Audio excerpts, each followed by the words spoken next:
All right, so I'm not intending to spark fear in this video, and if anything, it should be the opposite. It should be a call for morale, a call for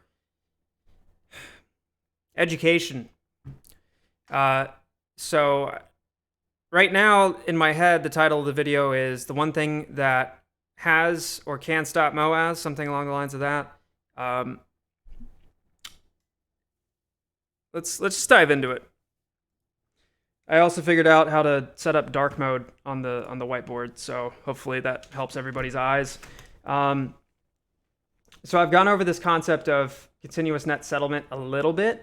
Again, until I have more videos on this, and even when I have enough videos on this, I still recommend that you go and check out AMC Bigham's, Wired, Randall Cornett, all those guys. They do great coverage on this.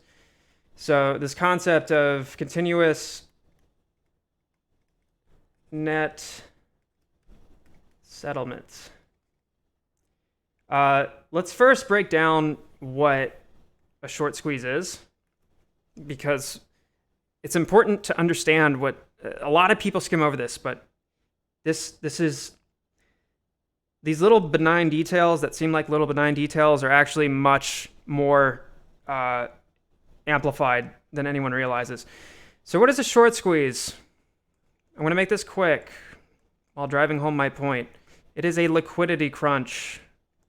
Okay? What is liquidity? It is the how viscous a security is. How much can it flow? How easy is it for me to buy or sell a security while maintaining the actual price of it? That price at that time. How pure, how little friction can I have in exchanging a thing, with the friction being the loss or increase in value for doing that? As in, a short squeeze is when, well, what if there are no more shares? That's terrible handwriting, just bear with me. This is a liquidity crunch on the supply side, right? There are no more shares, therefore your friction is the price that you have to buy them back at.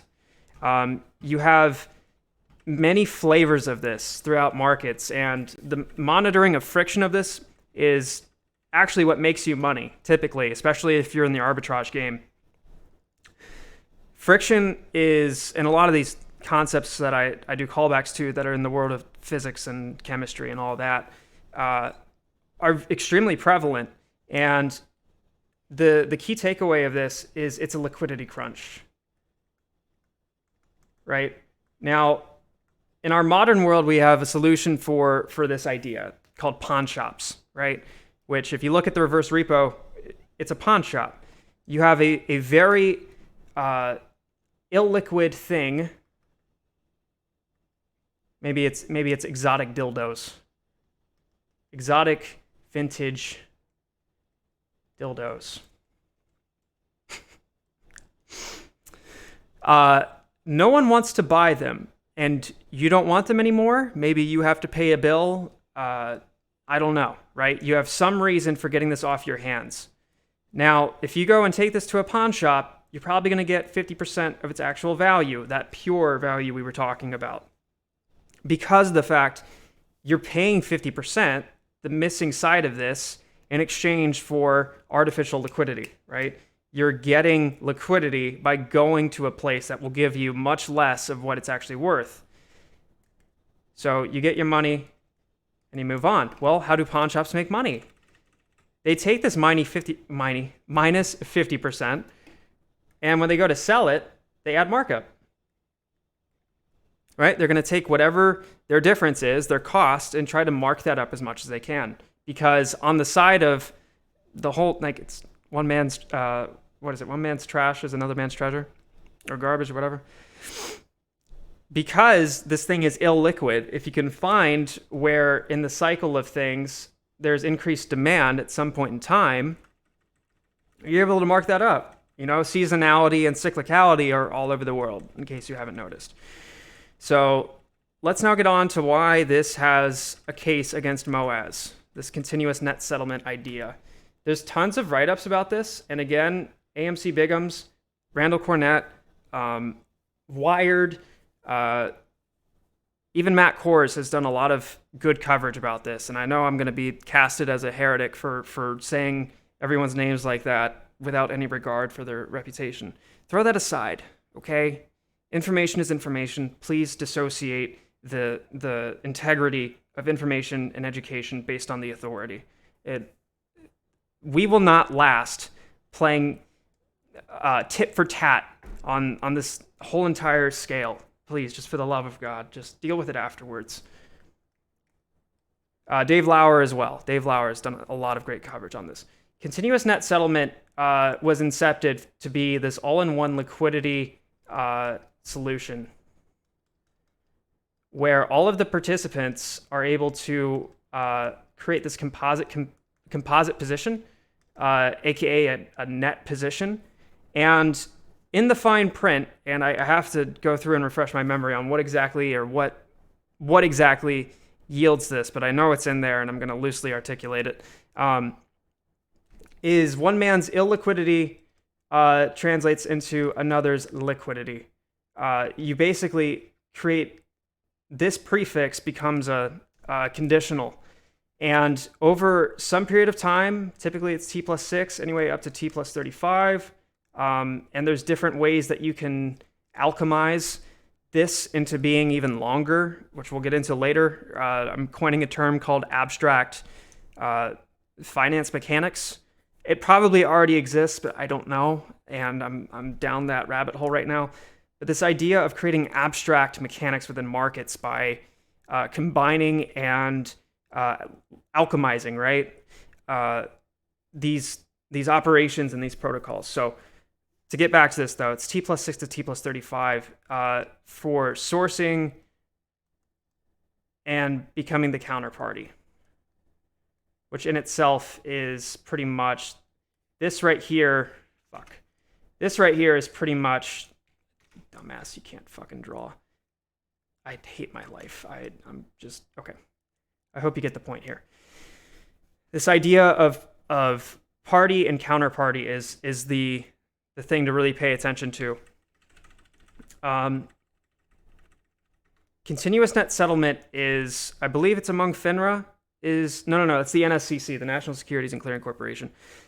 It serves as this hub that is actually the hub of a greater hub, or a spoke of a greater hub, with the main one being the DTC slash CC. But the NSCC spawns here. I really suck at this. Also, check out Charlie's vids. Charlie does amazing coverage on a lot of this. But within this hub that the NSCC has created of itself, you have CNS. And that's because of the fact that you have multinational markets going on. You have the UK, you got Asia, you've got the Americas, you've got all these different entities, and the NSCC is supposed to be this hub for whatever commerce is going on. And through that, you will naturally have delays in settlement because Sunday afternoon here in the States, or even Sunday morning, technically, there's trading going on in Australia and New Zealand.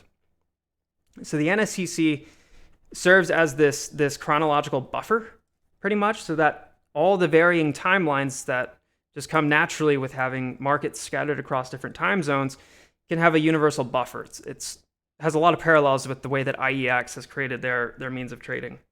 I'll get to that later. That's an entirely different subject, but there's a lot of parallels, is what I'm getting at. But the CNS allows for what is you could have FTDs, you could have, and that's on the actual supply side or the fund side. So there's such things as FTDs from being long, as in the funds for a trade did not make it. The securities made it, but the funds did not.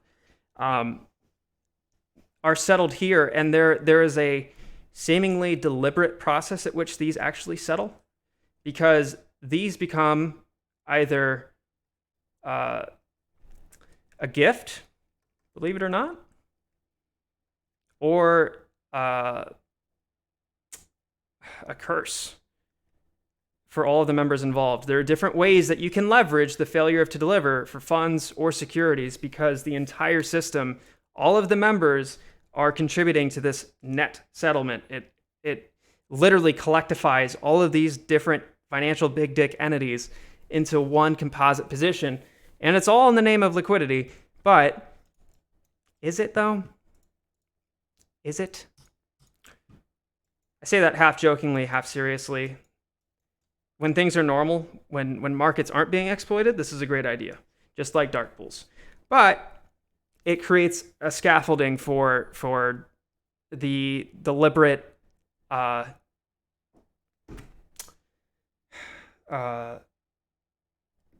delay. You can exploit this in so many different ways to create just lapses in the way things work. Another video explaining it. Point being, though, is this right here, continuous net settlement, is the one thing that can get in the way of a MOAS because of the way that it generates liquidity and where it can pull liquidity from and how every member becomes responsible for it. Just something to consider. This needs to be dug into. I'm going to be screaming to the fucking rooftops about this. I apologize for my lack in articulation. It is very late. Just bear with me. Tons of videos coming about this. Stay tuned.